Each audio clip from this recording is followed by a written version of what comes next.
Hey, Lee here, and welcome to the pull list for August 15th, 2012, presented by LongboxRadio.com. This week from DC Comics, we have Before Watchmen #1, Rorschach.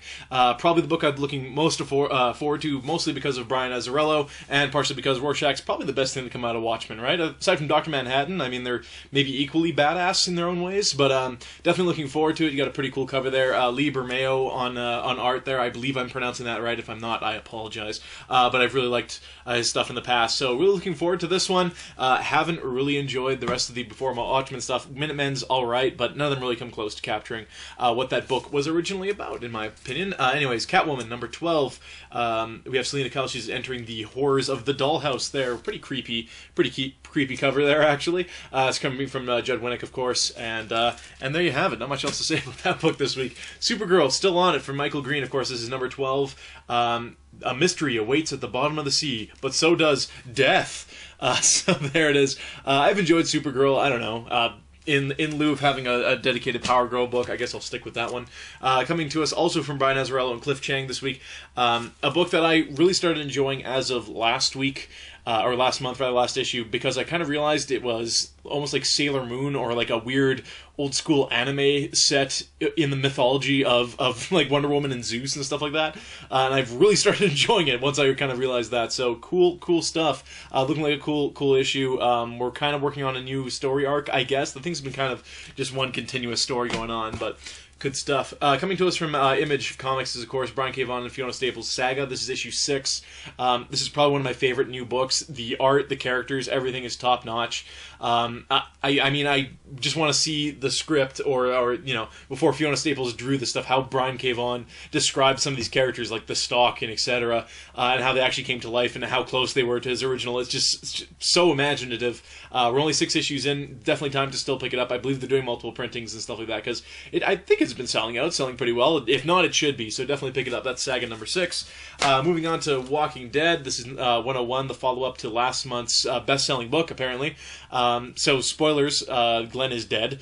And we'll get to see the falling action of that. Of course, Rick is pissed off, but he's kind of between a rock and a hard place. And, you know, the rock being zombies and the hard place being humans that want to kill him. So, good stuff. There it is. Going over to Marvel Comics, we have Avengers #29. This is from Bendis, of course.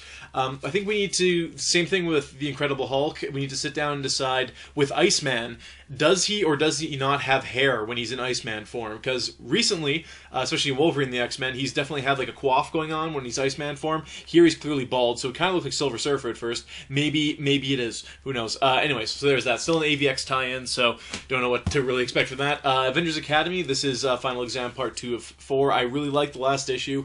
Gage finally allowed Hazmat and Metal to kiss. So it was good times. We have a pretty interesting cover there, kind of eye-catching, actually. So cool ideas going on in this book. We have some characters, kind of villains, rather, taking it into their own hands to depower mutants and superheroes alike, because they can't handle their own powers. All they do is end up fighting, like an AVX. So it's an AVX tie-in without the banner, and it's not directly to do with that, but all the same. AVX, this is #10. We only have 2 issues left after this. This is Ed Brubaker's, I believe, last issue of the run. I can't remember which one was his first one. I remember it being okay, I think. So you have Scarlet Witch front and center there, and you have Cyclops, Scott Summers on the bottom there. I don't know, Scott Summers is so incredibly unlikable at this point. Same with all the Phoenix Five, as they were. Colossus, not really included. He kind of got like roped into it, but no, they something needs to really get shaken up. Of course, we know that's not going to happen, but it would be nice to have some character deaths in the form of Cyclops and Emma Frost. I'm calling it for it here. That's like, it should be illegal or something. Amazing Spider-Man 691. This is the last issue of this particular arc, I believe, with Kurt Connors and Morbius and Horizon Labs kind of being locked down, everybody being turned into lizard monsters. So Spider-Man's there, and if this eye on the front is any indication, he's about to punch some lizards.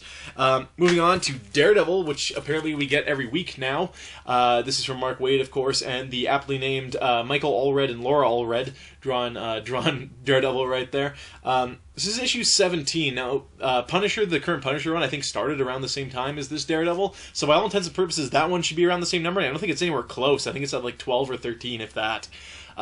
So, not that I'm complaining, Mark Waid's Daredevil has definitely been a celebrated and great piece of work. So, looking forward to this one, of course. Kind of had some mix-ups in the last issue. There was the annual, of course, before that as well, because like I said, it's been a weekly book at this point, so we'll get to see how Matt Murdock talks himself out of Foggy finding the remains of his dead father in his desk. So, cool stuff. And finally this week from Valiant Comics, because it is the summer of Valiant, of course, we have Harbinger number 3. There it is right there. Super cool book. Dealing with like kind of a psyops thing. Our main character is able to do all kinds of crazy things with his mind. Kind of like a super dark Matilda. That's the weirdest review this book will ever be given, but there it is all the same. So that's it for this week. I'm still getting over whatever kind of summer sickness I had. Episode 37 of the podcast is up, however. Following this, there'll be our completely wacky and silly trailer for our Mend the Bat 2012 campaign fundraiser thing, which will be actually going down on August 24th. So check out the trailer, comment on that, and make sure to check out our stream in 2 weekends. And kind of, you don't have to donate, but it would be nice. And watch me, Rob, and Mike sit there for 48 hours and play video games to benefit the Winnipeg Humane Society, as well as Batman the Cat, who's fallen ill as of late. So that's all I really have to say. Hopefully I'm better by next week, because these are very difficult to do in one 7-minute sitting without making mistakes when your brain is just completely off. So that's it for this week. I'll see you again next week, and of course we'll see you again at the end of next week for the Men the Bat 2012 campaign. So we'll see you then.